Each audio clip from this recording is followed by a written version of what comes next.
Okay, here is another video. The 1972 F250 custom. And custom in many ways. It's obviously a custom package from Ford, but as the Marty report will state as well. But this is customized heavily in that if you watched any of my previous videos on my 1971 heavy duty special F100 that I sold and Coyote swapped, this essentially has the same treatment with a few extras. It carries the same Battleborn brakes, Super Duty axle conversion front and rear.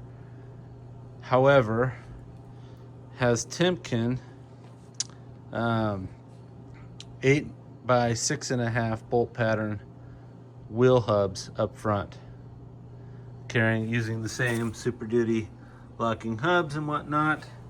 So these are a 17-inch US wheel that has the same Series 64. You could put hubcaps on these, whatever you wanted, if you wanted a, kind of that classic look, but they already do carry the classic look. Out back is a Sterling 10.5. It does have 373 gearing front and back. It does have the track lock Ford locker in the back as well. In the back, we took the hubs, and these specific hubs I purchased from someone online, a contact that I had made. They had drilled them out, took the studs out, the old 8 by 170 studs out, plugged them, TIG welded, and then drilled it out at the 8 by 6.5 hub. They're brand new brakes, cross drilled and slotted rotors front and back.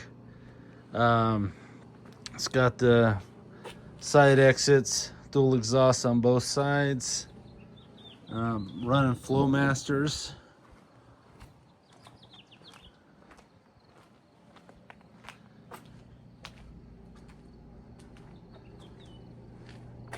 In my previous video, I showed some damage that was done here in the bed that has since been repaired, and just the bottom half of the bed repainted. While I was at it, I went ahead and repainted the bottom half of the door and the fender on the passenger side, just to blend everything together. It actually ended up coming out just perfect. This is Ford Wimbledon white. The West Coast Junior mirrors have stainless hardware, full without, and of course all new window channel moldings or gaskets. I have not, there's one little piece I have not fixed. This is a firewall mat. It's got sound deadening from second skin down below, and it kind of goes all the way down. You can kind of see there. But anyways, this, I'm trying to decide how I want to attach that. I don't want to drill into the firewall. I'll probably end up doing some glue and putting it up there. Or I might make a little bracket and kind of hold it up against that little spot so I don't have to drill any holes. But it's running the Vintage Air conditioning kit. Has the original manuals and documentation for 1972. Has a TMI Sport dash pad. The original blue one was not cracked heavily, but damaged just enough that I didn't want to go through it. Plus I wanted to keep kind of a stormtrooper look with black and white. It's got white stitching on the dash. Turned out really nice. Very happy with that. It has the original radio. The speaker is not hooked up because it just had a single speaker up here. Since this dash pad doesn't have provision for it, I left it out. Plus I thought, well, if someone wants to customize it themselves, they can always run speakers in the back here, down here in the floor panels. They make kits for them, things like that. I just kind of left it open to whoever wanted to modify it themselves.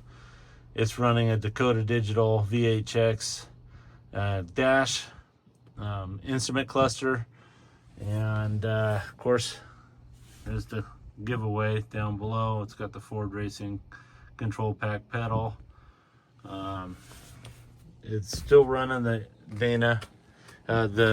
These were blue originally, the door panels, but had them coated black, kind of a satin black, to go with the theme of the black and white. Yeah, anyways, the seat is just a beautiful diamond pattern. It turned out really nice. I'll get some better photos of this just to show you. It's got the retractable seat belts and everything. But doors shuts nice and solid. Let's see here. Just kind of give you a view. Here's the PCM down below for the Coyote. Air conditioning hoses, the tack adapter from Autometer that's running that. Of course, the F250 badging. I ran transcooler up here, whereas before in the 1971 F100 that I built, I ran it down below under the undercarriage. I felt that with the way the air flows through this grill, it might be best up front. So built a custom bracket and put it up there. It's a, I don't know, probably a 30 fin aluminum in and out by 18-inch long. It's a nice setup. Seems to cool very well. LED headlights up front. Again, just kind of show the only fuel tank that's left is the one behind the cab. This bed, it looks like it works and it does disconnect and whatnot, but it's not hooked up to any other tank. If someone wanted to do a fuel injection dual tank setup, they could add a second tank without any troubles. I just left it off because I had no need for a second tank, and again, not sure how people won't feel about the in-cab fuel tanks. I personally like them. I think it keeps I don't smell any vapors in here, like ever. It has a good setup. There's kind of the fuel injection setup, but I've never had any issues with it, so I just kind of leave it alone. Pop this hood so you can kind of check out the Coyote. And this is out of a 2016 Ford Mustang with less than 30,000 miles. It's a very clean Coyote, probably the cleanest Coyote swap I've ever seen. The bottom of the hood, after 53 years of gunk and oil and things just kind of spraying on it, it didn't look very clean. And I didn't really want to totally repaint the whole thing, so I decided to do something a little different, and I Raptor lined it using Wimbledon white as a tint, and it turned out really well. I went all the way right to the edge here, and it turned out very nice. Looks clean, a little bit more sound deadening with that as well, but anyways, right here is the power by the hour cooling fan solenoid that they use. Works really well. I'm a big fan of that. Instead of running it directly off of the Ford control pack, it essentially triggers from the control pack fan wire, goes through that solenoid, and then to the electric fan. It's got Battle-Born brakes, Super Duty vacuum booster, and manifold, which if you ever had any troubles with any of these, you can go to any auto parts store and get exactly what you need to replace from a 08 or excuse me, an 07 or older Super Duty that carried the vacuum booster in it. Down here is the Volvo electric power steering pump. Works really well. I've had a lot of success with them. Never had an issue. They work. They have it just feels right when you're steering it. It just feels nice and smooth. As I said, it's running vintage air conditioning. There's the hoses here, easy to charge. It's running the power by the hour. Alternator relocation right there, along with the Sandin SD7 air conditioning pump down below, from Vintage Air. I tried not to drill any new holes in any of the firewall, which I didn't. Nothing new was drilled. I just used what was existing. It was a factory air kit at one time. The factory air kit that was in here, I felt was the plastic on the outside of it was just too broken. It was just going to take too much to get the thing to work, and plus the heater core, I believe, was leaking and just had a little surface rust on the floorboard, which I cleaned up and sealed. And I just didn't want to deal with that and try and hope that I got everything fixed. So I went ahead and put a Vintage Air kit in. And plus, I really enjoy the Vintage Air kits. I think they do a good job, and they're easy to calibrate, easy to adjust and kind of modify for what you need. Again, less than 30,000 miles on this Mustang 5.0 Coyote. It's got Cerakoted manifolds down there, exhaust manifolds. As I captured in the last video, I did the soft hoses, the flexible hoses there. So if you ever needed to pull the cab off for whatever reason, or just do work, or it's just easy to move the master cylinder around. That way you don't have to disconnect and rebleed and all that stuff. It's a pretty clean setup. I should say not pretty, it's an extremely clean setup. The entire chassis was washed, degreased, washed again, then steam cleaned, then etched and prepped for Summit's chassis shield, two-part epoxy coating for the chassis, and everything was done. It really turned out nice. You can see the Volvo power steering pump setup. That's a custom bracket that I make. It bolts right up, works really well. It's got Tom Woods 4x4 drive shafts. The intermediate shaft, the front drive shaft, and the rear have all been replaced. It's running a divorced Dana 24 transfer case, just as it would come if in a factory 4x4 from 1972. Everything is very clean, and this truck was in a lot better shape than my 1971 originally. And I mean that because there was, other than a little speckle of rust on this front lower fender here at the very bottom, where they're notorious for bubbling, it was clean and rust free. The cab corners, everything were clean, no issues there.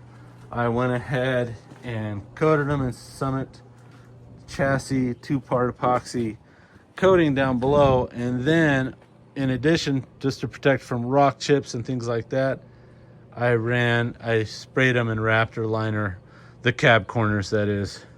That way any rock chips that get kicked up from these front tires goes up towards those cab corners. It's going to protect it. Let's see here, what else? The original owner gifted this to his son. I'm the second owner.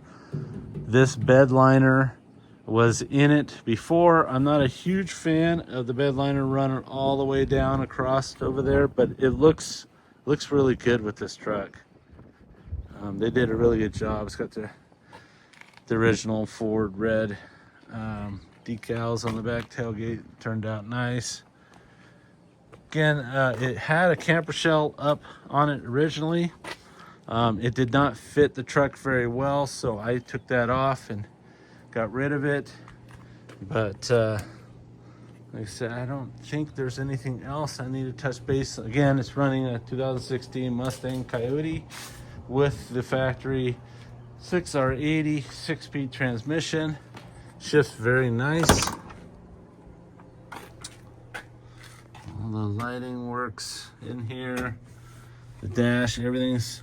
I went ahead and ran a Forever Sharp aluminum steering wheel.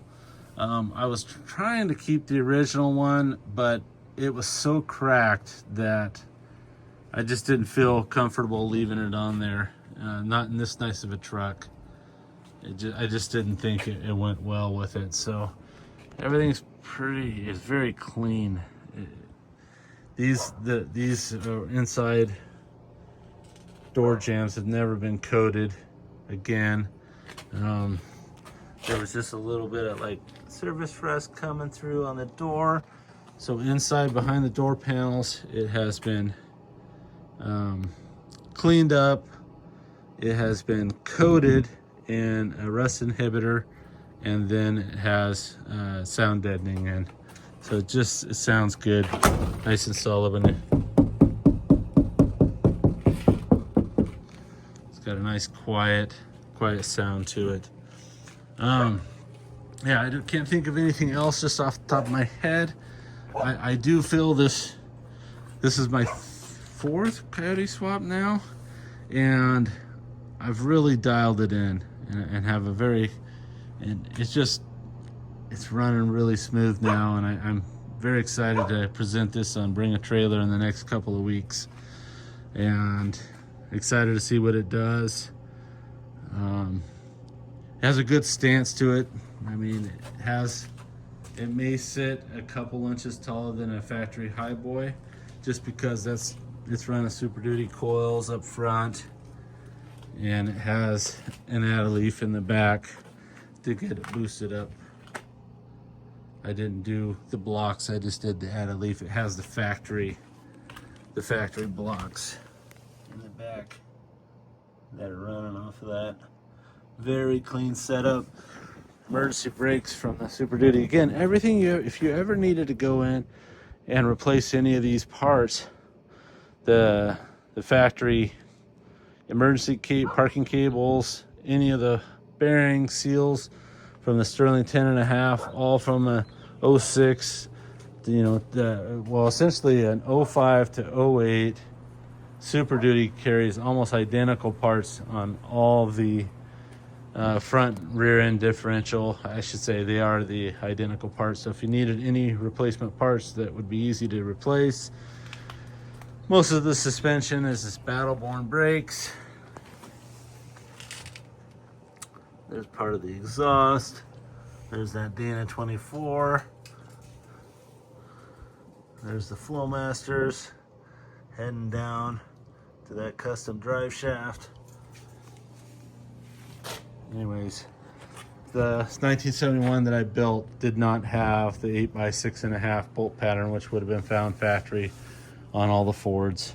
There's a lot more wheel available options in this bolt pattern, and that's why I went with this. Plus it has that classic look, and if you wanted to do the hubcaps, you could easily do all the Ford original hubcaps and they would snap right onto these wheels.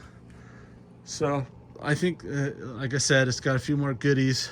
The Dakota Digital Dash is one of them. The wheels carrying the 8x6.5 original bolt pattern. The stainless steel mirrors and all new hardware really clean, provide a good clean touch. Something else I did that was different in this is these inner fenders, the core support, and all the little pieces associated with this front end have been sandblasted and powder coated. And I'm a big fan of powder coating because it's impervious to brake fluid and hydraulic fluid from power steering, that kind of stuff. And I just felt like it would match the cleanliness of the build. This is the little fuse system with the main fuse off the battery. This is from Power by the Hour. It works with the control pack and just kind of bolts everything together. very happy with this build. I think the quality is just top notch. It's something you would spend a fortune on if you had a builder build it. And I'm excited to present it on Bring a Trailer here very shortly. Hope you guys enjoyed the video. If you have any questions, feel free to reach out. I will be doing a driving video here shortly, and we'll post that shortly after as well. Have a good day. One other thing I wanted to touch, this is a 1972, and the original owner had, I assume, glued this Kennedy $50 from 1972 on the hood, and I wanted to show that he did a very good job on placement. It's right in the center of the O and the R, and it just goes well. Again, this is a 1972 F250 custom. Okay, I just wanted to finish up this video by posting one last thing, as I just parked it and put it away here from the last couple videos I've done and kind of joined them together. I don't know if I really captured the excitement I have for this truck. It just is as a builder, you get these trucks, you have a vision for them, you kind of get things started with them. As I mentioned, this is either the third or fourth Coyote swap and four-wheel drive conversion truck I have done. And as I've done each of them, I've learned specific things that I've used on the next one, and so on. And I've really kind of mastered the craft now, where I feel very comfortable in the parts I used, the high-end, obviously the high-end components, the tires, the wheels, the ride, the shocks I use, the seat I put in, and so on. This truck is really dialed in, and I'm super excited about it. I'm not saying anything against the few other trucks I've posted about on YouTube and built. Those trucks are amazing as well.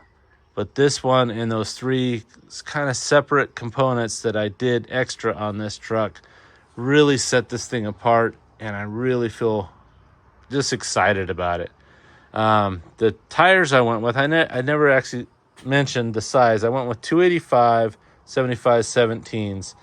They've got like a 34.7 inch high tire, about 10.5 width, and just has a really good stance.